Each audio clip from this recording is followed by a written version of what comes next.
ایک گاؤں میں ایک لڑکی رہتی تھی جس کی یہ ڈیمانڈ تھی کہ شادی اس سے کرے گی جو شخص اسے باپردہ رکھے گا۔ ایک نوجوان اس شرط پر شادی کے لیے راضی ہو گیا۔ دونوں کی شادی کر دی گئی۔ وقت گزرتا گیا یہاں تک کہ ایک بیٹا پیدا ہوا۔ ایک دن شوہر نے بیوی سے کہا کہ میں سارا دن کھیتوں میں کام کرتا ہوں، کھانا کھانے کے لیے مجھے گھر آنا پڑتا ہے، جس سے میرا بہت زیادہ وقت ضائع ہو جاتا ہے۔ کل سے تم مجھے کھانا کھیتوں میں ہی لا دیا کرنا۔ بیوی اس بات کے لیے راضی ہو گئی۔ وقت مزید گزرا تو ان کے ہاں ایک اور بیٹا پیدا ہوا، جس پر شوہر نے کہا کہ اب گزارا کرنا مشکل ہو گیا ہے، تمہیں میرے ساتھ کھیتوں میں میرا ہاتھ بٹانا پڑے گا۔ بیوی اس بات کے لیے بھی راضی ہو گئی، لیکن وہ دل سے خوش نہیں تھی، کیونکہ اب وہ بے پردگی تک پہنچ گئی تھی۔ تیسرے بیٹے کی پیدائش پر اس کا شوہر اسے مکمل بے پردگی تک لے آتا ہے۔ وقت گزرتا گیا اور اولاد بڑی ہو گئی۔ ایک دن یوں ہی بیٹھے شوہر ہنسنے لگا۔ بیوی نے پوچھا کیا بات ہے، کیوں ہنس رہے ہو؟ تو شوہر کہنے لگا کہ تو بہت پردہ کرتی تھی، آخر کار تیرا پردہ ختم ہو گیا۔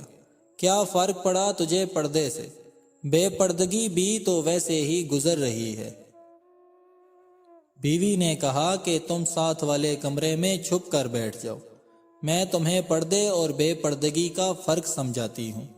شوہر نے کہا ٹھیک ہے، اور وہ کمرے میں چھپ کر بیٹھ گیا۔ بیوی نے اپنے بال بکھیرے اور رونا پیٹنا شروع کر دیا۔ پہلے سب سے بڑا بیٹا آیا اور ماں سے رونے کا سبب پوچھا۔ ماں نے کہا کہ تیرے باپ نے مجھے مارا ہے۔ بیٹے نے کہا تو کوئی بات نہیں، وہ آپ سے محبت بھی تو کرتا ہے، آپ کا خیال بھی رکھتا ہے۔ اس نے ماں کو سمجھایا اور چلا گیا۔ بیوی پھر سے رونے کی ایکٹنگ کرنے لگی اور دوسرے بیٹے کے آنے پر اسے بتانے لگی کہ تیرے باپ نے مجھے مارا ہے۔ بیٹے کو غصہ آ گیا، اس نے باپ کو برا بھلا کہا اور ماں کو سمجھا کر چلا گیا۔ اب تیسرا بیٹا گھر میں داخل ہوا تو بیوی پھر سے رونے لگی۔ چھوٹے بیٹے کے پوچھنے پر اس نے بتایا کہ تیرے باپ نے مجھے مارا ہے۔ یہ سنتے ہی وہ غصے سے آگ بگولا ہو گیا اور اونچی آواز میں گالیاں دیتے ہوئے ڈنڈا اٹھا لیا اور کہنے لگا کہ ابھی باپ کی خبر لیتا ہوں۔ اتنی ہی دیر میں بیوی اٹھ کھڑی ہوئی اور اپنے شوہر کو آواز دے کر باہر بلایا۔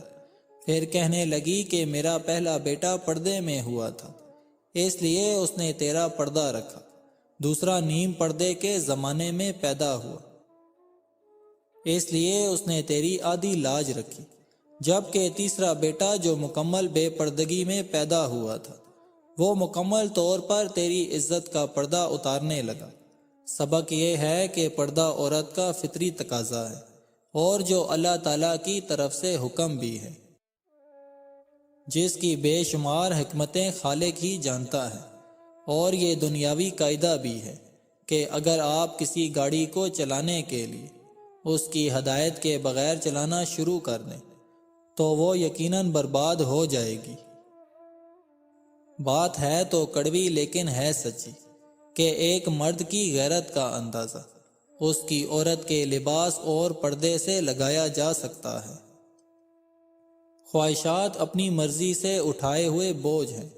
اگر اپنی پرواز بلند رکھنی ہے تو بوجھ ہلکا رکھیں، سفر آسان ہو جائے گا۔ اگر دل دکھانے پر بھی کوئی شخص آپ سے شکایت نہ کرے تو اس شخص سے زیادہ محبت آپ سے کوئی نہیں کر سکتا۔ کتنی خوبصورت ہوتی ہے وہ محبت جو وقت کے ساتھ بدلتی نہیں ہے، ورنہ اظہار محبت کے کچھ وقت بعد محبتیں پھیکی پڑ جاتی ہیں، پھر انہیں ٹوٹی ہوئی جوتی کی طرح گھسیٹا جاتا ہے۔ آخری دن تک پہلے جیسی محبت ہی معجزہ ہوتی ہے۔ کہتے ہیں کہ بیوی کا غیر مناسب رویہ، بد زبانی اور شوہر کو اس کا مقام نہ دینا ہی شوہر کو جلد بوڑھا کر دیتا ہے۔ کوئی مکمل کسی دوسرے جیسا نہیں بن سکتا، اور بدلنا ضروری بھی نہیں ہے۔ ایک دوسرے کو سمجھنا ضروری ہے، ایک دوسرے کا احترام ضروری ہے، محبت ضروری ہے، اور سب سے بڑھ کر اعتماد ضروری ہے۔ جس مرد کو سچی محبت ہوگی وہ اس عورت کا ساتھ کبھی نہیں چھوڑے گا تو مر جائے گا۔ غلطی نہ ہونے کے باوجود، سب ختم ہونے کے قریب ہونے کے باوجود، وہ اسے کھونے کے ڈر سے معافی مانگ لے گا۔ یہی اصل محبت کی علامت ہے۔ ایسا مرد ہیرا ہے اور ایسی عورت خوش نصیب ہے۔